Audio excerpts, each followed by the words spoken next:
the radical left has lost its collective beehive mind because Georgia recently passed a bill which stipulates that you need to, wait for it, it's almost too terrible to read out loud.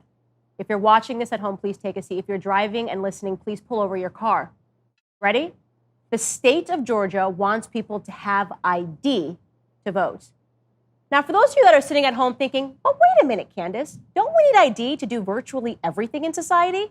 The answer is yes, but apparently this is somehow different. And here, to help me make up some reasons as to why this is different somehow, is the author of Speechless, Controlling Words, Controlling Minds, and the Daily Wire's very own Michael Knowles.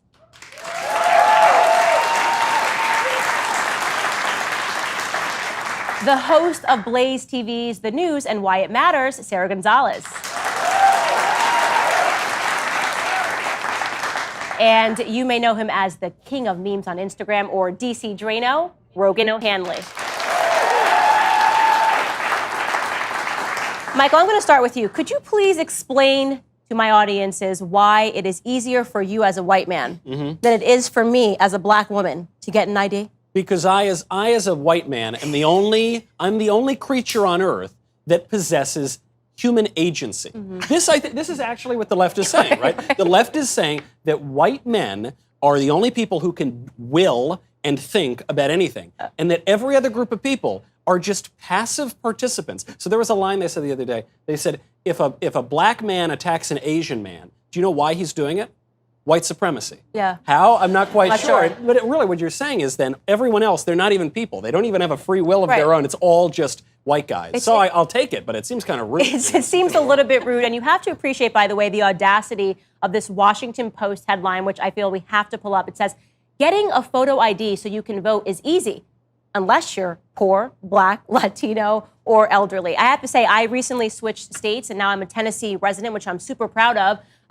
Went to the DMV and got my license. Didn't have too many trouble, but maybe you, Sarah, as a Latino person, can explain to me how real the struggle can be. Yeah, I mean, if you listen to Joe Biden and Democrats, I mean, we heard Joe Biden not that long ago say, well, I mean, you know how hard it is for minorities to do that thing like get on a computer. I mean, like, we're just so inept that we can't fathom getting on a computer to figure out where to get a vaccine, where to go vote, how to get an ID. Yeah. I mean, we see this coming from the left all the time. And it's just, this headline to me is just so remarkably, explicitly racist. So I mean, racist. Imagine putting any other sentence there. Like if I just said, reading is easy unless you're black. You know what I mean? Making a reservation at a restaurant is easy unless you're black. I mean, like, and this is not even the bigotry of low expectations. This is just blatant racism. How is this not racism? Well, look at the new Democrat Party, same as the old Democrat Party. They wanted to control black people in the 1800s, and now they're trying to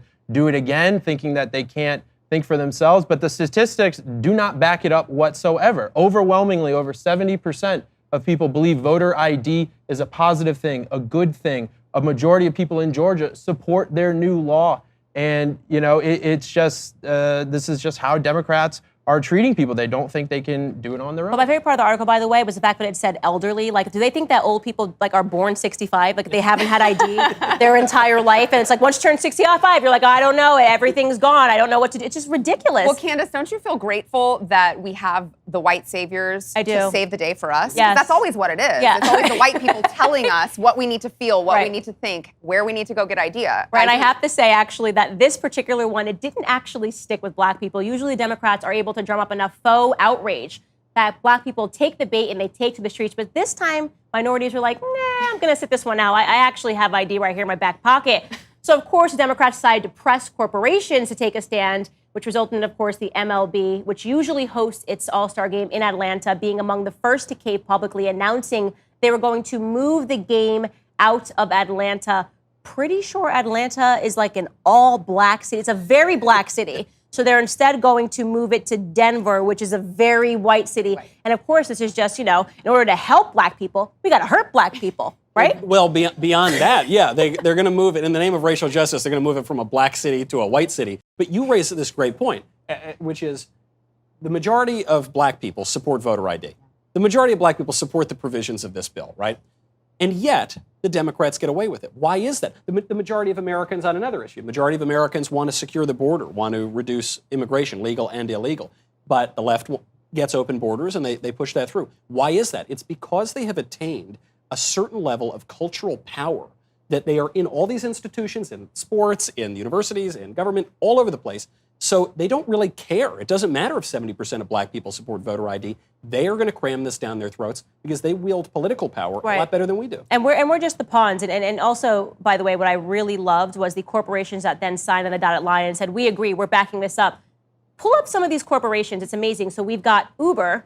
Pretty sure you need to have an ID to use Uber. Definitely need to have an ID to become an Uber driver. You've got Delta Airlines. I don't know if you can board a flight without an ID. I've never tried it, but I'm pretty sure that's negative. You've got PayPal. All transactions require a credit card. You cannot get a credit card without ID. Etsy just randomly threw its name in the pot. Same thing. In order to buy clothes or buy anything, you have to have a credit card. I mean, is this not hypocritical at all? If you buy tickets to a baseball game and they're at the will call, you have to show your ID to pick them up.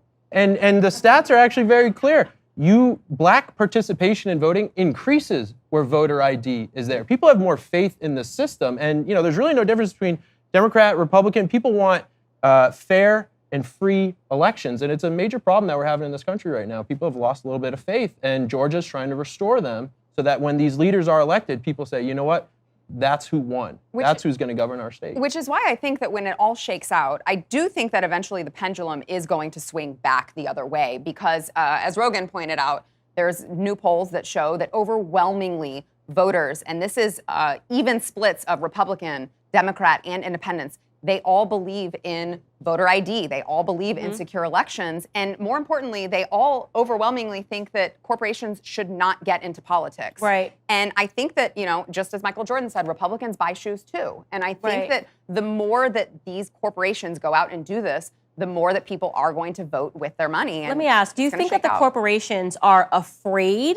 Like, are they implementing woke culture despite, like you're saying, the statistics show people don't like woke culture in corporations? Are they doing it because they're genuinely afraid, or are they sort of just a part of woke culture and actually believe the things they're saying? Like, does Coca-Cola actually believe Black Americans don't know how to get ID? I think woke culture, or you call it political correctness, the name changes, but it's always the same devil. It serves the interests of the institutional left. And we, for a long time on the right, have made this neat distinction between the public and the private, and the government and the companies. Really, it's all kind of part of the same thing, right? The universities and big tech and corporate America and the administrative government all working together to silence conservative views. So I think it really serves a great purpose. You see this poll that comes out from Daily Wire. It says Americans are turning against MLB, and yet they continue to wield that power. Certain politicians are getting wise to this. Ron DeSantis in Florida said, we've got to bring consequences to corporate media, to other corporations. Even Mitch McConnell, who is the face of the Republican establishment, he said that we cannot be so focused only on government problems that we allow woke corporations to create a parallel government. That's the worst situation of all, and I'm glad that conservatives are waking up to it. And let me just say, speaking as, your stereotypical straight white Republican male that lives in the South. He's about to white-splain it to us. Here we go, mansplaining. A little white-splaining. The modern GOP wants black votes. We are fighting for them. And thank you to, Candace and others in the Blexit movement, we increased black votes for the Republican Party to record numbers. We want more of them. Why would we want to stifle the same people that we're trying to recruit into our party? And that we're successfully recruiting. Like you said, according to the exit polls, we're successfully recruiting them. So why would you want to stifle them? It doesn't make sense. What else does not seem to make sense to me is that you have the Democrats. On the one hand, they're saying this last election was the freest and fairest of all. Nothing went wrong. There was no funny business. God forbid anybody question the integrity of the 2020 election. You will get silenced. You will get censored. Donald Trump has become he who must not be named, Lord Voldemort. I can't believe I said it on TV. It's not appropriate to say Lord Voldemort, right? It's like you'll get canceled. They're pulling down YouTube channels, even people that are saying, actually, here the numbers look weird, right?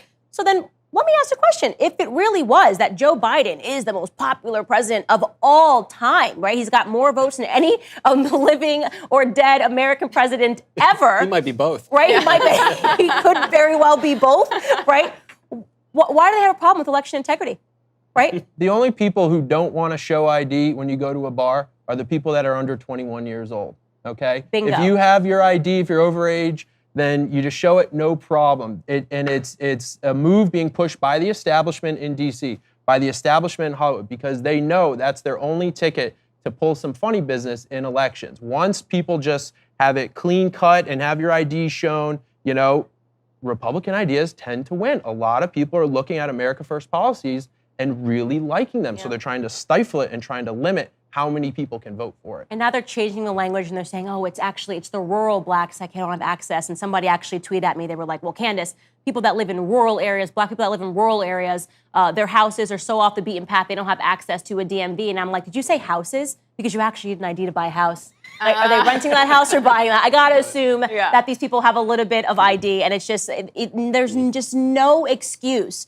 for any person to say that black people, Latino people, poor people, elderly people do not have access to Google, DMV near me. It's just painfully ridiculous. And I will say, these corporations and all this virtue signaling, I'm getting to the point right now where I want a free market response to this. Like, I'm at the point now, you could sell nothing and just say, I don't do politics, and I'd say, take my money. Yeah. Right? Just donate, just because. Well, and I think, you know, I think when I was a little bit more naive, maybe pre-2016, before everyone went crazy when the Orange Man got elected.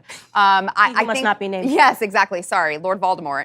I think that I was under the impression that, you know, well, we need to be more moral. We need to take the high road. We need to be the more moral ones. And the more the left plays this game, I'm like, no, fight fire with fire. Good on Georgia for eliminating the tax breaks for Delta. I think that that's how we need to play it at this point, because you don't win by saying, no, we're always going to take the high road. We're not going to wade into this. By the way, I don't think that's fighting dirty. I think that's just fighting. Yes. It's the people give you political power so that you can wield it. But cowardly Republicans have been throwing that away because they don't want to risk themselves. I hope that President Trump lives a good, long life. And then I hope when he goes to his eternal reward, he donates his body to science and his spine to the GOP. And because I think it's the right thing to do. They could use it. That's the moral thing to do. They could use it for sure. Thanks for joining me on this segment of Candace. If you like this video, subscribe to this YouTube channel and ring the bell to get notifications on new videos. To watch or listen to the full show, become a member at dailywire.com/subscribe and use code Candace for 25% off your new membership.